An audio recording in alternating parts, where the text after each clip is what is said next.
নমস্কার বন্ধুরা, সবাইকে সুপ্রভাত জানিয়ে আজকে এই ব্লগটি শুরু করছি।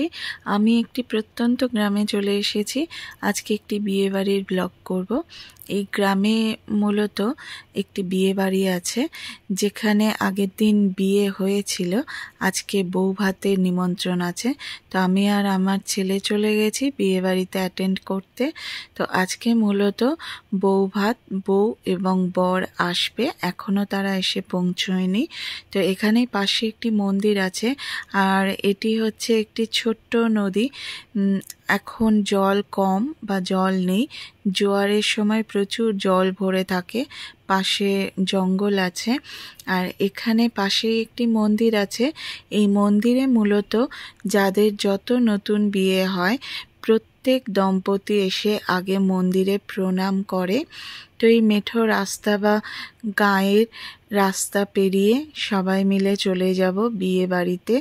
তারপরে আপনাদের দেখাবো সেই মন্দিরটি। আপাতত ওই যে দূরে পুরো জঙ্গল দেখতে পাচ্ছেন, সুন্দরী গাছে ভর্তি, যার জন্য এই অঞ্চলটার নাম হয়েছে সুন্দরবন। আর এই সুন্দরী গাছের এপাশেই ছোট্ট নদী, আরও ওপাশে গেলে না বিরাট বড় ব্রিজ আছে, বিরাট বড় নদী আছে। আপনাদের অন্য কোনো সময় নিয়ে যাব, আজকে হাতে একেবারেই সময় ছিল না, যেহেতু বিয়ের অনুষ্ঠানটা দুপুরে বা বৌভাতের অনুষ্ঠানটি দুপুরে, আর প্রচণ্ড রোদ ছিল। এই রোদে গরমে প্রচণ্ড অস্বস্তিকর ছিল। আর দেখুন বাচ্চাদের যা কাজ, ছোট ছোট ছেলেমেয়েরা এখানে মাছ ধরতে, কোথায় মাছ আছে ওরা সেগুলো খুঁজতে ব্যস্ত হয়ে গেছে। এই সেই মন্দিরটি, এখানে নবদম্পতি এসে ভগবানের আশীর্বাদ নেবে, তারপরে নিজ গৃহে প্রবেশ করবে। তো সবাই মিলে অপেক্ষা করছে কখন আসবে নবদম্পতি। তো নতুন বর বউ চলে এসেছে, তাদের প্রণামও সারা হয়ে গেছে। এরপরে ওই যে রাস্তার ওপরে গাড়িটি দাঁড়িয়ে আছে, ওই গাড়িতে উঠে যার যার নিজ গৃহে চলে যাবে। এখানে প্রত্যেকটা নবদম্পতি এসে প্রণাম করে, ভগবানের আশীর্বাদ নেয় নতুন জীবন শুরু করার পথে। তো এরপরে আমরা সোজা চলে যাব খাওয়া দাওয়ার যেখানে অনুষ্ঠান হচ্ছে। তো এখান থেকে না একটু জাস্ট পাশেই হচ্ছে, আপনাদের দেখাবো। এটা একটি ভাঙা বাড়ি, ওই যে দূরে দেখতে পাচ্ছেন প্যান্ডেল হয়েছে, লোকজন চলে এসেছে।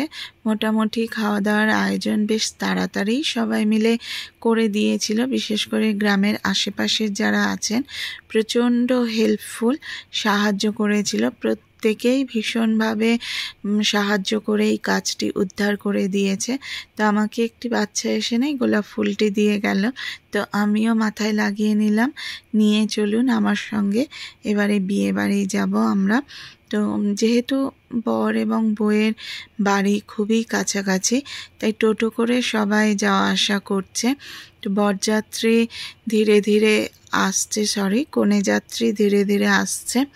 তো দিনের বেলায়, তো আমি দিনের বেলায় এর আগে কখনো কোনো বিয়ে বা অনুষ্ঠান, মানে বিশেষ করে বৌভাতের অনুষ্ঠান অ্যাটেন্ড করিনি। যাদের যেমন সুবিধা বা অসুবিধা অনুযায়ী সময়টা অ্যাডজাস্ট করা হয়। মূলত বেশিরভাগ সন্ধ্যের সময় করা হয়, কিন্তু এটা দুপুরে করা হয়েছে। এটি একটি তুলসী মঞ্চ। এই সেই নববধূ, সুন্দর বধূ বসে আছে, যার নববিবাহিত হয়েছে। আর গ্রামে মূলত যেদিন বিয়ে হয় তার পরের দিনই বৌভাতের অনুষ্ঠান সেরে দেওয়া হয়। তো আজকে হচ্ছে বৌভাতের অনুষ্ঠান, প্রচুর লোকজন এসছে, সবাই মিলে লাইন দিয়ে এবারে খাওয়ার ঘরে ঢুকছে। মূলত যেখানে প্যান্ডেল করা হয়েছে, খাওয়া দাওয়ার আয়োজন করা হয়েছে, সেখানে যাচ্ছে। কারণ প্রচণ্ড গরম পড়েছে, অসহ্যকর গরম। তবে যে ধরনের প্যান্ডেল করেছে সাইডে ফাঁকা রেখেছে, খুব ভালো হাওয়া বাতাস চলাচল করছিল, অসুবিধা হয়নি। এটি একটি খুব সুন্দর তুলসী মঞ্চ। গ্রামে না তুলসী মঞ্চগুলো এত সুন্দর করে বাঁধিয়ে বানানো হয়েছে দেখার মতো। প্রত্যেকটা বাড়িতেই সুন্দর একটি করে তুলসী মঞ্চ আছে, যেখানে প্রত্যেকে সকাল সন্ধে ধূপ দ্বীপ জ্বালানো হয়। আর প্রত্যেকে খাওয়া দাওয়ার টেবিলে বসে পড়েছে। সুন্দর গোল টেবিল পাতা হয়েছে, 4টি করে চেয়ার হয়েছে। আর পুরোটাই দেখুন ওপরটা ফাঁকা রাখা হয়েছে যাতে হাওয়া বাতাস চলাচল করে। বেশ ফাঁকা ফাঁকা জায়গাটা ছিল। গরমে কিন্তু অতটা অস্বস্তি হচ্ছিল না, কষ্ট হচ্ছিল না। ভীষণ মজা সহকারে, আনন্দ সহকারে সবাই আনন্দ করছিল, দেওয়া থাওয়া করছিল। বিশেষ করে আমাদের শহরাঞ্চলে এই গরমে না প্রত্যেকে যারা দেওয়া থাওয়া করে এতটাই হাঁপিয়ে যায় যে প্রচণ্ড ক্লান্ত হয়ে পড়ে। কিন্তু যেহেতু এখানে গ্রামের মধ্যে প্রচুর সবুজ গাছের হাওয়া বাতাস চলাচল করছে, প্রত্যেকে খুব উৎসাহ ভরে কাজ করছিল। তো আমরা খাওয়ার টেবিলে বসে পড়েছি। ডাল চলে এসছে, আলু ভাজা চলে এসছে, আলু পটলের তরকারি চলে এসছে। তো প্রত্যেকে ধীরে ধীরে খাওয়া দাওয়ার টেবিলে বসে পড়েছিল। খাওয়া দাওয়ার পর্ব শেষ করে যেখানে আয়োজন হচ্ছিল একেবারে পাশে, সে আয়োজনের জায়গাটি দেখালাম। এবারে আমরা ফিরব। আজকে ব্লগটি এই পর্যন্ত। Thank you so much for watching.